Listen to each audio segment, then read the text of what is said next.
Happy beautiful Thursday, everyone. Thanks for chiming in to another Chamber Check-in episode from Idaho's only 5-star accredited chamber. Today, I'm really excited to feature some co-owners of a local beer bar, bookstore, kitchen, and brewery, all four into one. And I got to be a part of their ribbon cutting last month, and wow. After we're done with this, talking with the owners, you got to go down and have a beer and check it out. It's really cool and unique. So without further ado, I'm going to bring Shelly Searle and Chelsea Majors on the screen. Hi, ladies. Hello. Okay, you're having way too much fun. I love it. We do. Okay, Shelly and Chelsea, welcome to the Chamber Check-In episode. These broadcasts have been going on for, well, it'll be 6 years here in February. And we featured over 500 members of the chamber. And this is part of our mission and vision, to engage with our members and help share their stories. And what I like to do is share more about the people. There's so many garage business stories out there. And so I think this is another one. So I'm really excited to help share. So why don't we start with you two personally first? Shelly, start with you. Tell us a little bit about your background, a little bit of history of work, and what was the catalyst that made you start your own business? Ooh, that was a windy, twisty road.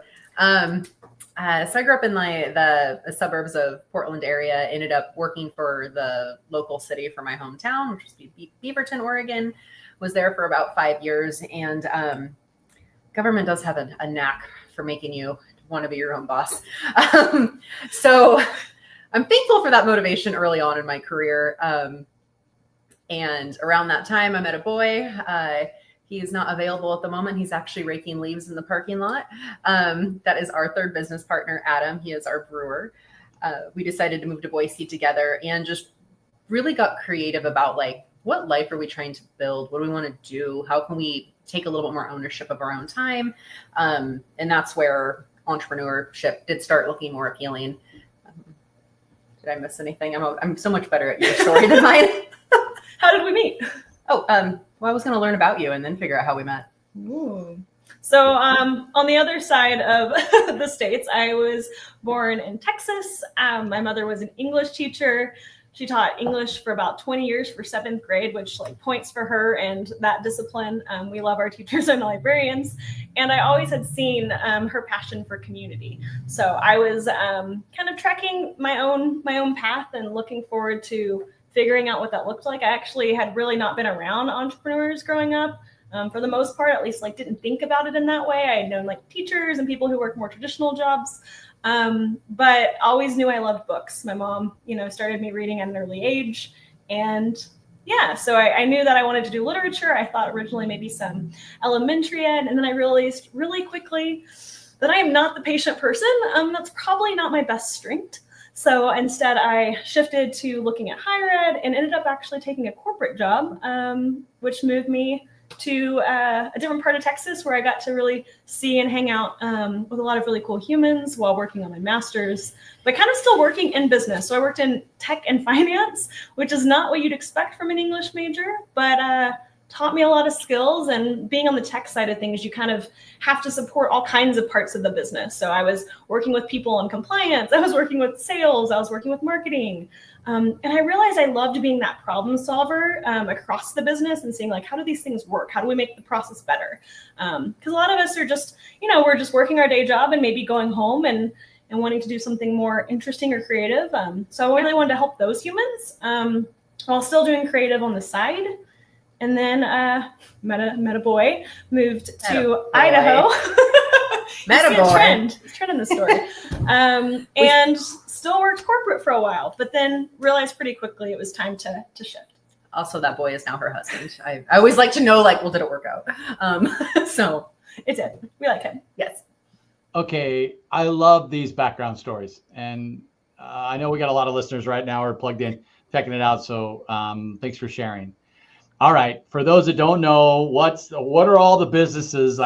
Okay, off the top of my head, OldSpeak is the beer bar. Alliteration Ales is the brewery. Yep, Alliteration Ales. Oh my gosh, here we go. And then the Lit Room is the bookstore.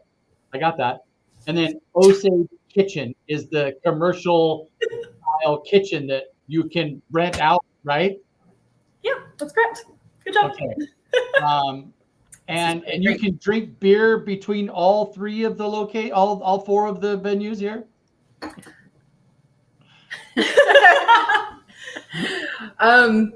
Between two of them, sort of three of them. And I kind of think of alliteration and lit room as coming together, and our love child is OldSpeak. So OldSpeak is our venue. Yeah. The backside of the building is the kitchen. So really, if you're coming from a customer perspective and wanting to come hang out, you're coming to OldSpeak, and you may drink an alliteration beer while reading a book from the lit room. Yeah. But for Oh, sorry. I was going to say for alliteration ales, the brewery side of it, you can come here, you can drink an alliteration ales. You can also go to Matlack's downtown and have an alliteration ales, or the Corbin Marina Inn and have an alliteration ales. So the brewery is out in the wild in that capacity. We're not in grocery stores. We're too small to really mess with canning. And then for lit room, you sometimes leave the building too. Yeah, we had a little bitty, similar to just thinking about like how fun it is to work out of your garage. I worked out of my Jeep, so I would haul books around. You were so buff that year. I was very, very fit. Not for the faint of heart. So we still kind of pop around town and support things like we did. The Boise Bar did a lovely Shakespeare event in Meridian. We were popping up for that. We also do partnerships with Parcero Wine Bar to run their book club. And then we also partner with Common Ground for a silent book club. So Lit Room shows up kind of in its own way on the book side of things. So that atmosphere is really, it's a book bar atmosphere. Yeah. But it's like, and I'll say this again, it's like going into your grandpa's house in the early 70s, maybe late 60s, early 70s. The decor on there really is old bookstore style, the real dark wood. And I think that's really inviting, actually. And I loved how you've all put it all together. Thank you. I had the privilege of designing it, and we were really inspired by the arts and craft movement and the William Morris design and whatnot. I like to say we have old school style, but new school values, That's good. And for people driving down Chinden Boulevard who don't know where it's at, tell us, because there's a landmark there and you have a sign too. So tell us exactly where and kind of your hours of operation. So about 36 in Chinden. You might know this building from one of our predecessors being the Woman of Wool or the Woman of Steel, aka the Twisted U building.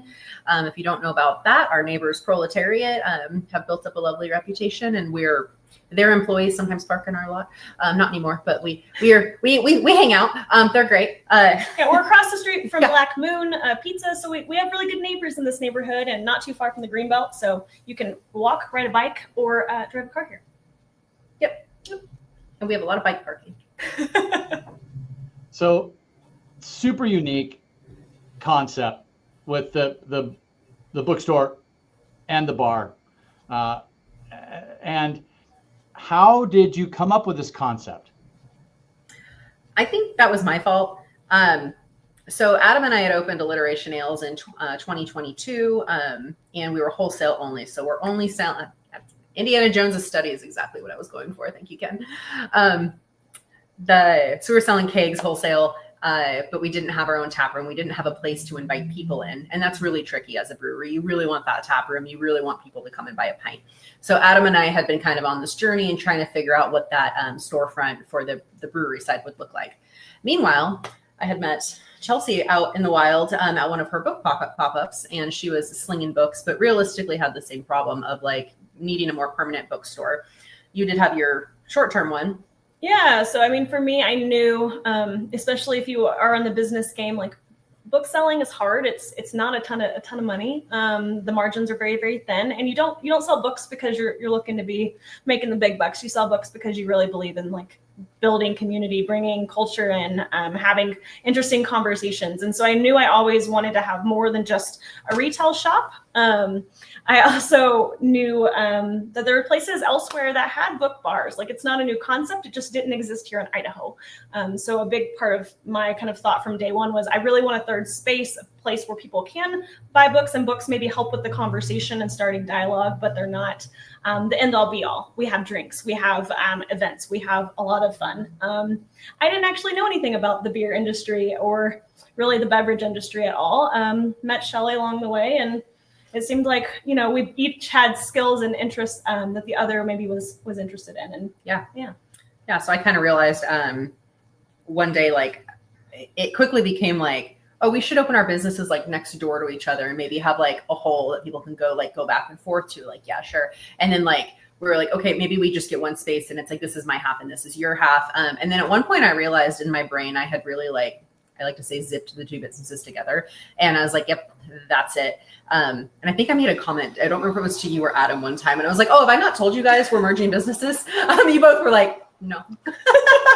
So, but I think I had seen it really clearly where I was like, oh no, this is, I think, a really fun and unique and strong business model if we just really join forces. And I think it has been. I think people find the concept really refreshing, and people come in and say nice things to us, and that's been real pleasant.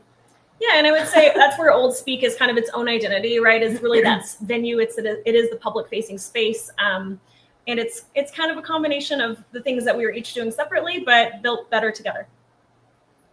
So to have four businesses under one umbrella, there's got to be some synergy, and I know that trying to build a brand takes time, and I really want to point out that alliteration, ales, the lit room, OldSpeak, there's some synergy there. What was first and what led to the naming of the other ones? Alliteration was first. Yeah, I mean, we each had lit room and alliteration were kind of built on their own separately. Mm-hmm. And then OldSpeak kind of came as we were, I think we actually had kept saying book beer bar. That's what it is. And we actually were calling it that because we didn't have a name for the project. And so we kept calling it Book Beer Bar. It says what it is. Hopefully people understand that. You can get books, you can get beer. You know, it's a bar atmosphere. It's a little more lively. And then OldSpeak. Should we do the chicken story? The chicken story? The chicken story? Sure. I don't know what the chicken story is, so sure. You were there. So we were on a agricultural tour with Idaho Preferred, which is always just a really lovely day if you can get out there and explore Idaho's agricultural world. That's been wonderful. We were on one of those tours. Boise Van Book Club has been going on for 3 years. And as books started getting more banned throughout the country and here, you decided you wanted to help encourage people to read the books and just know what we're talking about. And so Boise Van Book Club, and you guys at the time are reading 1984. And we'd been going back and forth on not being able to figure out what the name is for the Book Beer Bar. And we're on this agricultural tour, and we're in a chicken field, this like field of chickens, and they're pecking at our ankles, which is a painful and delightful feeling. And you were talking, and I confessed to you, I hadn't actually read 1984. And then you were like loosely explaining the concept to me, and you got to the point. Yeah, basically, OldSpeak is a word in there. It's mentioned only a couple times, so it's not a commonly used term when you're thinking of like Orwell's works. But I kept like pointing at it, and I was like, this word is really, really meaningful because it points back to the complexities of life, the nuances of, you know, nature and conversation.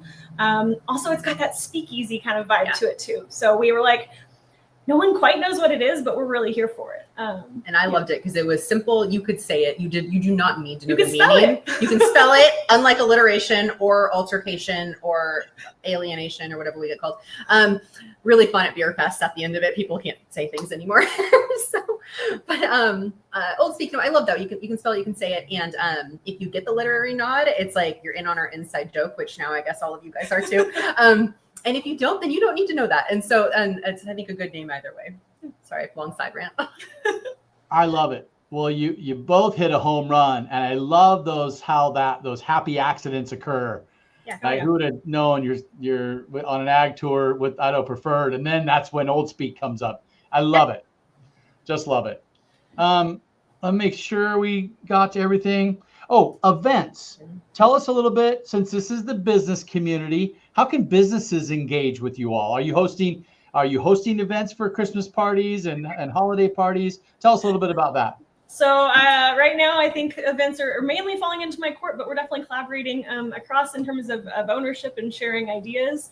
One of the things I'm actually starting up on November 7th, which is the first Friday of November, is a new little co-working container for entrepreneurs. So just in case you missed it, we open at 10 a.m. and we go to 10 p.m. But the first Friday every month at 11:11, we're actually going to do a 49-minute come hang out, work on your business, because as entrepreneurs and small business owners, we spend a lot of time in the business, right? Doing the work, doing the doing. But we're going to have some very chill classical vibes, encourage people to come on first Friday each month, to just come work on your business collectively together. So that's something really exciting. Yeah. And then you're set up to, hopefully you met somebody else at that and you're like, oh, your business is interesting, and you could break away for a one-on-one if that suits you. Yeah, and then on Fridays and Saturdays, we do have our kitchen partner, Javier with Fruit de Mar, kicking out food for us now. So that's something new, and that kind of lines up right around our happy hour, which starts at 3. So happy hour is every day right now, 3 to 6.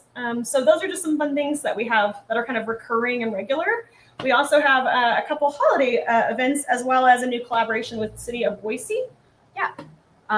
So our happy hour does get you a $5 alliteration ales pint, which I think is a pretty sweet deal. So 3 to 6. I feel like we just threw a lot at you. Is there any follow-up questions before we dive into the next thing? All I heard was happy hour is 3 hours long, and I like that. Yeah, I don't know why we didn't do this live. You should have been down here. Okay, so you've got these Friday happenings. You're doing, it's like, if you have a business, come on down, work on your business. And your 3-hour happy hour is awesome. Hey, I know one way I know businesses can engage with us. I know a lot of you have one-on-ones or like small meetings that you want to do off-site. You want to do somewhere, kind of different. And you, a lot of our local coffee shops are really busy, which is great. I'm so glad they're busy and supported. But I know for me, like when I go in there, I'm like, I just really want to know I can get a table. And we in the morning still have table space available. We have a cold brew on nitro on draft from Cafe Mule. And if you're wanting more of a warmer beverage, we have lovely French press, as well as little pots of tea. I am the tea drinker of the group, so I love kind of curating just seasonal teas that are really lovely as well. I think the first half of the day is very tea and like coffee, and you can still get your beer too, but like it's very calm, chill vibes in the morning, and then come happy hour in the evening. It's like, a little more then we turn into a bar.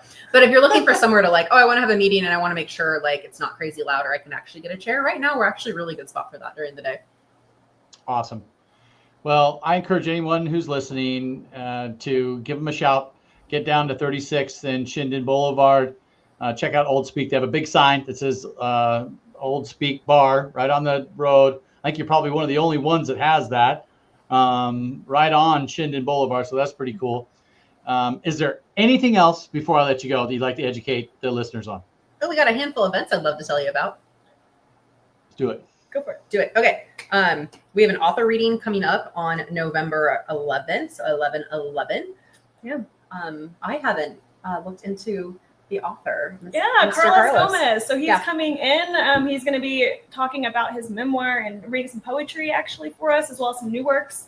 It's one of the things we're really excited about, is doing more literary programming. I know we already have really great organizations in the Valley, but just kind of adding into that and tying like literary Boise together. Very, very excited about that. We will be doing a lot of those events on Tuesdays, when we're actually closed on Mondays and Tuesdays, so that we can have it really just taking the spotlight. So you're coming in for a special event, you get to hear the author, you get to have a little more prime time, possibly with me and Christina, who's on the bookstore side of things. And then we also are working with City of Boise on an upcoming event as well. Yeah, we're doing a Science on Tap, where the city's going to come in and do some education on sustainability and recycling local in the community. It's something I'm personally quite passionate about, and think that's going to be a really good way of a fun way to engage with some rubbish Yeah, and all of our events are also going to be on our website. And if you want kind of insider's peek, we have a newsletter that goes out every other week.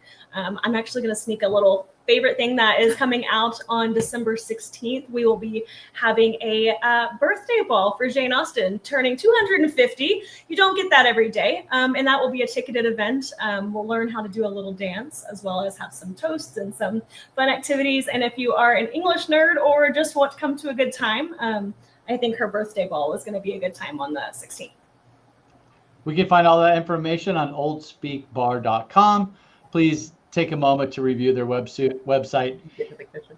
I think what the foundation of OldSpeak, besides the creativity and the concept, is the beer is really, really good. The quality is up here. Doesn't Adam, it doesn't have a what's his background? He likes to joke that he started, again, we learned to drink in Portland as well. And there is a high quality of beer there. There's excellent local water, so that all plays into it. But he likes to joke that in college he couldn't afford good beer, so he just learned how to make it. He's got a background, a little bit of like chemistry and just general mad scientist-y things.